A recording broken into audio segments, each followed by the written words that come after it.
Thank you so much doctor Sangeeta Sanjay Jadhav ma'am. बहुत बहुत स्वागत है आपका। तो एक बार अपना आप इंट्रोडक्शन कर दीजिए, एक बार अपना परिचय कर दीजिए। बताइए आप या अपने बारे में कि आप कौन हो। क्या आप इस बात की अथॉरिटी रखते हो इस प्रोडक्ट के बारे में बात करने के लिए? मैं हेल्थ वाइज अगर बात करूं, इसके बाद जरा बताइए आप कि क्यों आपको लगा कि दुनिया का ये वास्तव में सबसे बेहतरीन प्रोडक्ट है। Ma'am, over to you, over to you. Thank you so much. सबसे पहले तो सुप्रभातम सबको। थैंक्स टू नागेश्वर सर और पूरी टीम एनएसआई। मैं डॉक्टर संगीता जाधव हूँ, मुंबई से हूँ। मैं पीडियाट्रिशियन हूँ और international board certified lactation consultant हूँ। बीपीएनआई महाराष्ट्र करके एक एनजीओ है, उसकी मैं सेक्रेटरी रह चुकी हूँ। अभी 4 साल में सेक्रेटरी पोस्ट पे रह चुकी हूँ। ये एक ऐसी एनजीओ है, वो non governmental non profit NGO है। तो यहाँ पे किसी मतलब के लिए कोई काम नहीं करता है। जो ये एनजीओ काम करती है स्टेट गवर्नमेंट और यूनिसेफ के साथ, और महाराष्ट्र के साथ साथ हम 7 अलग अलग राज्यों में काम करते हैं, जहाँ पे हम ट्रेनिंग पार्टनर्स है स्टेट गवर्नमेंट और यूनिसेफ के। जहाँ पे हम जो गवर्नमेंट के हॉस्पिटल्स है या फिर कॉलेजेस है, मेडिकल कॉलेजेस है, प्राइवेट हॉस्पिटल्स है, वहाँ के जो स्टाफ है, जैसे डॉक्टर्स है, नर्सेस है, आंगनवाड़ी वर्कर्स है, हेल्थ स्टाफ है, उन लोगों को हम ट्रेनिंग देते हैं, जिसकी वजह से हम माल न्यूट्रिशन, जो कुपोषण रहता है बच्चों में, उसको कम करें और बाल मृत्यु दर को कम करें। तो ये हमारी एनजीओ काम करती है। प्राइवेट हॉस्पिटल्स जो है, जैसे पीडियाट्रिक हॉस्पिटल्स है, मैटरनिटी हॉस्पिटल्स है, उनका हम असेसमेंट करते हैं, बीएफएचआई असेसमेंट। तो BFHI stand for baby friendly hospital initiative. तो जहां पे हम ये बच्चों के हित के बारे में सब एनवायरमेंट क्रिएट करेंगे, उनको जो अच्छा है वो उनको प्रोवाइड करेंगे, राइट फ्रॉम द कंसेप्शन। जब भी आपको ये न्यूज मिली है, बच्चा आ रहा है और आगे भी डिस्चार्ज के बाद भी उसके हित में जो काम करता है, उसको हम पहले असेसमेंट करते हैं वो हॉस्पिटल्स को। जो लैक्यूनीज है, जो कमतरता है, उसको हम उनको ट्रेनिंग देते हैं, हैंड्स ऑन ट्रेनिंग होता है, बाकी ट्रेनिंग होता है, और उसके बाद रीअसेसमेंट करके उनको ये बीएफएचआई, बेबी फ्रेंडली हॉस्पिटल इनिशिएटिव का सर्टिफिकेशन देता है। बीपीएनआई महाराष्ट्र है, यूनिसेफ है, जो गायनिक की फॉक्सी की संगठना है, वो आए, इनके सब कोलाबरेशन के साथ, ये 3-4 संगठन है, उनके साथ ये सर्टिफिकेशन दिया जाता है। उसके साथ साथ मैंने यूनिसेफ ने जो वीडियोस बनाए हैं लोगों को, ग्रास रूट लोगों को ट्रेन करने के लिए, उसमें मैंने काम किया है। हमारी जो ऑर्गेनाइजेशन है इंडियन एकेडमी ऑफ पीडियाट्रिक्स, उसका एक अलग से चैप्टर होता है infant and young child nutrition. उसमें मैंने 2 चैप्टर्स लिखे हैं। और टीवीज पे मेरा लाइव इंटरव्यूज होते हैं, या रेडियोज पे वर्ल्ड ब्रेस्ट फीडिंग वीक में मेरे इंटरव्यूज होते हैं। अभी कमिंग टू केंगन, केंगन में मैं 3 साल कोविड के फर्स्ट वेव में आई हूँ। और क्योंकि जो इंट्रोडक्शन मेरा देखा, मैं न्यूट्रिशन के फील्ड में थी, तो ऑब्वियसली मैं ऐसी डॉक्टर हूँ कि जो बोलती हूँ वो पहले करती हूँ, फिर बताती हूँ लोगों को। तो ये न्यूट्रिशन हम सब लोग कर ही रहे थे, फॉलो कर रहे थे घर में। और जब भी केंगन आया लाइफ में, तो मुझे, टू बी वेरी फ्रैंक, मुझे लगा था कि ये मेरे न्यूट्रिशन के लिए सिर्फ कॉम्प्लीमेंट करेगा। न्यूट्रिशन तो ऑलरेडी मैं कर रही हूँ, लेकिन ये कॉम्प्लीमेंट के साथ साथ मुझे जो बेस्ट क्वालिटी केंगन की भाई थी, वो थी पेस्टिसाइड रिमूवल। तो मुझे लगा कि न्यूट्रिशन मैं टेक केयर कर रही हूँ घर में, और अभी सिर्फ मेरे हाथ में क्या नहीं है, तो मैं पेस्टिसाइड नहीं निकाल पा रही हूँ। और कोविड में ऐसा था कि वो नो टच टेक्निक, अभी बहुत डर गए थे लोग, सब्जियां भी धो धो के साबुन के पानी से भी धोए धोए हैं लोगों ने। तो क्योंकि डर था कि ये वायरस ना आए। तो अभी उसका जो साइंस है कि कौन सा भी बैक्टीरिया है, वायरस है, 5 to 8 pH के बीच में सर्वाइव करता है। 5 pH के नीचे नहीं, 8 pH के ऊपर नहीं। तो अपना जो पानी है 2.5 pH है, सैनिटाइजर है, वो बैक्टीरिया को किल करता है, इसलिए सैनिटाइजर बोलते हैं। 11.5 pH अगेन 8.5 से ऊपर है, तो वो along with pesticide removal bacteria को भी किल करता है। तो मेरे लिए वो बहुत अच्छा था कि सिर्फ मुझे ये पेस्टिसाइड निकालना है। तो मुझे एक्चुअली, आई शुड कन्फेस, कि मैंने ये अंडर एस्टिमेट किया था केंगन को, सिर्फ पेस्टिसाइड के लिए मैंने सोचा था। लेकिन ओके। जब मैंने मतलब यूज किया, जब आप आए इसके अंदर, तो आपका ये था कि ये केवल पेस्टिसाइड रिमूवल मशीन है, मतलब केवल यस, 11.5 पीएच को ही, मतलब मशीन में 5 टाइप के पानी निकल रहे हैं, उसमें से सिर्फ आप एक प्रॉपर्टी को देख के भी इतने बड़े डॉक्टर ने इस प्रोडक्ट को एक्सेप्ट कर लिया था, सिर्फ एक यस, प्रॉपर्टी। बाकी आगे क्या हुआ मैडम? लेकिन जब मैं यूज कर रही थी, क्योंकि ऑलरेडी हम लोग अल्कलाइन डाइट यूज कर रहे थे घर में, तो ये अल्कलाइन वाटर कॉम्प्लीमेंट करेगा, बहुत बड़ा बदलाव आएगा ऐसा नहीं लगा था। पेस्टिसाइड निकालने के साथ जब हमने ये पानी पीना शुरू कर दिया, बहुत सारे बदलाव आ गए जो हमने नोटिस नहीं किए थे।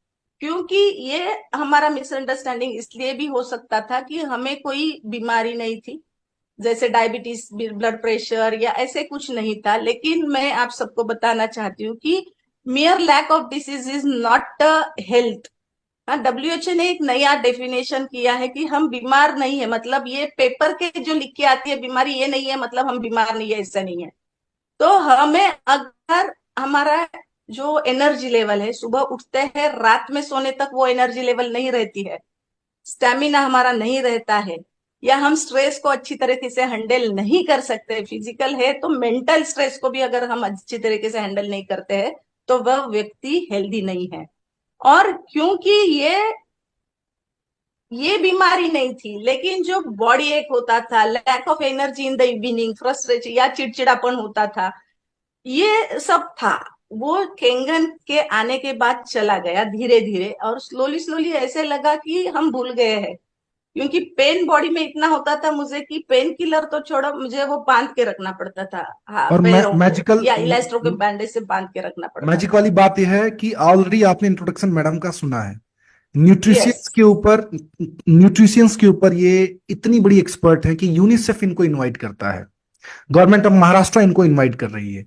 उसके बावजूद ये किसी और की नहीं, ये अपनी टेस्टिमोनियल्स के बारे में बता रहे हैं मेरे दोस्तों। जरा ध्यान से समझना। और इस कॉन्वर्सेशन से मार्केट के उन तमाम सारे बुद्धिजीवी लोगों को मैं सिर्फ एक ही चीज बताना चाहता हूं कि आप कोई भी चीज पास करो तो पहले उस चीज का अनुभव लो। पहले कोई भी कमेंट पास करने से पहले उस चीज का एक बार प्रैक्टिकल अनुभव लो अपने जीवन के अंदर, तब उसके बारे में बातें बोलो। जिस तरीके से मैडम ने कहा कि मैं आज आपको तब बता रही हूं जब मैं इस कैंगन का खुद इस्तेमाल कर रही हूं। बताइए मैम, क्या फर्क पड़ा? क्योंकि तभी हमने वो इग्नोर किया था कि अभी हर इंसान वही गलती करता है कि फूड के ऊपर हमारा पूरा फोकस रहता है, खाने पीने के ऊपर, और वो मात्र 28% कॉन्ट्रीब्यूट करता है हमारी हेल्थ के लिए, जो 70% कॉन्ट्रीब्यूट करता है उसको हमने निग्लेक्ट किया था। तो उसमें ये जो 72%, 28 तो हमारा पहले से ही क्लियर था, उसमें जब 72% भी हमने क्लियर करवा दिया तो एनर्जी लेवल बहुत बढ़ गई। फिर ऐसा थकावट चली गई, वो पेन भूल गए हम कि कभी होता था पेन, ये भूल ही गए हम। माइग्रेन हुआ करता था, वो माइग्रेन चला गया था। संजय सर का ड्राइनेस ऑफ आईज था, वो dryness of I just because of cellular hydration, अपना जो माइक्रो क्लस्टरिंग प्रॉपर्टी है, वो प्रॉपर्टी की वजह से उनका ड्राइनेस चला गया, उनको वो आर्टिफिशियल टीयर्स डालने पड़ते थे, तो वो भी चला गया ये पानी की वजह से। और फिर हमें लगा कि ये तो बहुत ही इजी, और ये अगर हेल्थ के लिए हमको जाना है, जैसे पहले मैंने बोला कि किसी चीज का शॉर्टकट नहीं होता है, लेकिन अभी मैं आजकल ये ऐसा भी बोलती हूँ कि हेल्थ के लिए अगर आपको शॉर्टकट चाहिए और जल्दी से आपको हेल्थ को अचीव करना है, परफेक्ट हेल्थ को, ऑप्टिमल हेल्थ को अचीव करना है, तो ये 70% पे आप पहले काम कर दो, तो आप इजीली वो आपका गोल जो है आसानी से आप अचीव कर सकते हैं।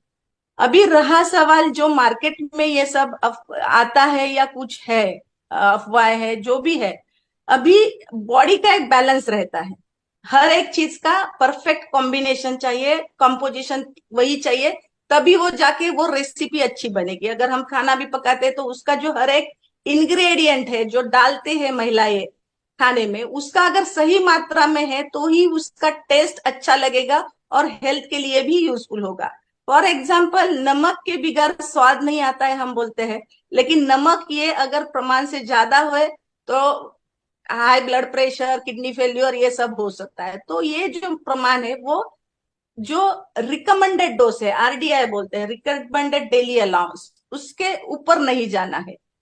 तो जैसे अगर कॉपर की भी बात करूं तो उसका भी एक आरडी है, उसके ऊपर नहीं जाना चाहिए। अभी यहाँ पे एग्जाम्पल के तौर पे मैं पॉइजन क्या होता है, तो बहुत पहले हमें सबको पता है, स्वामी विवेकानंद जी को एक सवाल पूछा गया था कि स्वामी जी पॉइजन क्या होता है, और उन्होंने एक ही आंसर दिया था, वो जो कोई भी चीज एक्सेस में है वो पॉइजन है, चाहे वो अमृत भी है लेकिन आप एक्सेस में ले रहे हैं तो इट विल बिकम पॉइजन, क्योंकि उसकी जो कॉम्पोजिशन कॉन्स्टिट्यूशन हमारे शरीर में जितनी जगह बनी है उसके एक्स्ट्रा जो है तो वो अलग अलग जगह पे डिपॉजिट हो जाएगा, और अलग अलग जगह पे डिपॉजिट हो जाएगा कि तो वो दूसरे ऑर्गन्स का फंक्शन भी डैमेज कर सकता है, उसको भी हार्म पहुंचा सकता है।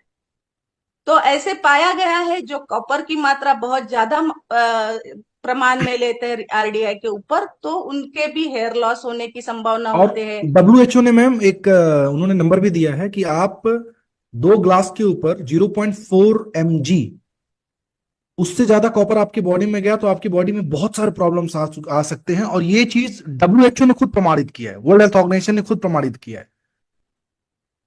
Please yes, ma'am continue. बहुत सारे, मतलब it will be harmful to your life, इतने बहुत ज्यादा भी दिक्कत आ सकती है। ये जो हेयर लॉस वगैरह तो ये इनिशियल सिम्टम्स है कि आप टॉक्सिसिटी की तरफ जा रहे हैं।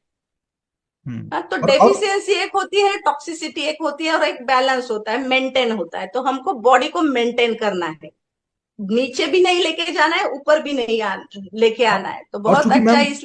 आप एक चाइल्ड स्पेशलिस्ट हो तो ये चीज मैं और सोच रहा हूँ कि अगर एडल्ट में ये जो लिमिटेशन दिया गया है, तो अब चूंकि अगर उसी तरीके की मशीनें जो मार्केट में मिल रही हैं जिसमें तुम कॉपर लगा दो, ये लगा दो, वो लगा दो, अगर ऑब्वियस सी बात है वो तो पूरे परिवार को आप पिलाओगे।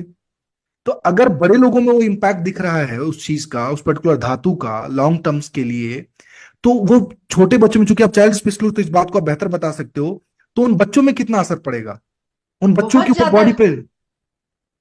बहुत ज्यादा डैमेज हो सकता है, उनके लीवर के ऊपर असर हो सकता है। एक विल्सन्स डिसीज नाम की बीमारी है जिसमें कॉपर की मात्रा बहुत ज्यादा होती है, और उनको आईज में कैटरैक्ट होगा, नहीं बाकी के सिर्फ वो डैमेज शुरू होता है वहां से, लेकिन शुरुआत फिर पूरे ऑर्गन पे होती है, और उस उनको फिर ट्रीटमेंट और बहुत जल्दी, क्योंकि ये बहुत कॉमन भी नहीं होता है, क्योंकि बॉडी क्या है ना, सबसे पहले जो एक्सेस है उसको थ्रो आउट करने की कोशिश करेगी, और जब भी हम्म। बॉडी का लिमिटेशन क्रॉस होगा, टॉलरेंस क्रॉस होगा, उसके बाद उसके सिम्टम्स दिखना शुरू होता है।